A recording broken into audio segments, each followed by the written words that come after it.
Сәлем оқырман. Альмира ханым көрінбей кетті. Ал Мұса болса жобадан шығып кеткен көрінеді.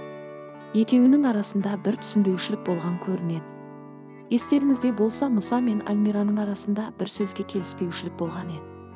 Оны енді тікелей эфирде көрген болатынбыз. Қалай Мұса Альмира жүргізушіге бір бұйырғандай болып, өз жұмысымызды дұрыс атқармай жатқандығына келтіріп қатты айтты. Мұса болса Астанада және де өзінің ойын осы жағдайға байланысты білдірген болатын.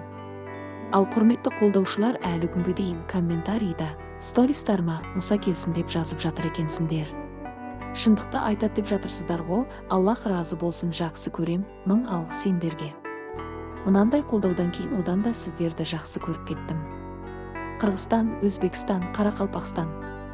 Аллах разы болсын баршаңызға.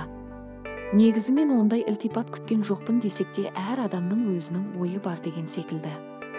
Иә, әділетсіздік көп жерде көп, бірақ енді бұл нәрсені жаруымыз керек, бұзуымыз керек. Енді мен біреуді жаман деп айта алмаймын. Бұл жамандық менің де бойымда бар. Ол бір жерде көрінсе, бір жерде көрінбеуі мүмкін. Сондықтан да ешкімді қатты қарғап сілеп жамандамаңыздар. Дәл осындай қалпымызбен біз жеңіске жетеміз, иншалла. Деді Мұса. Ол не дегені, қандай жеңіс? Өз ойыңызды жаза кетіңіз. Ал Альмира болса желісінде бір өлеңнің шумақтарын жаза кеткен бе, шын екенін білмеймін. Бірақ осындай суретті инста желісінде көрген болатынмын. Күшік асырап ит еттім, ол балтырымды қанатты. Біреуге мылтық үйреттім, ол мерген болды, мен атты. Деп қойыпты. Және де кім біледі, Инстаграм желісінде Альмира осындай сурет жүктеген бе? Жалпы келіспеушілікті алдыңғы уақытта егерде көретінбіз. Мұсаның сөзі өткір, қатты сөйлейді. Оны енді бәрі біледі. Сол үшін жобадан өзін шығарды ма, әлде өзі шығып кетті ме? Және де Альмираның эфирге шықпай кеткеніне не себеп бар басқа? Оны да шығарып жіберген бе?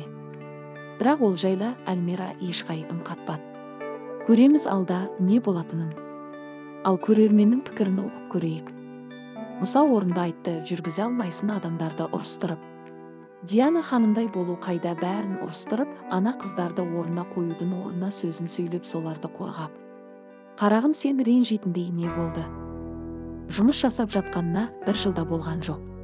Сен ақылды болсан пікірді жақсы айтатын, мысы күшті, жалғыз жігіт Мұсаны алып қалар едің. Бәрі түсінді саған айтқан сөзінен кейін шығарып жібергенін.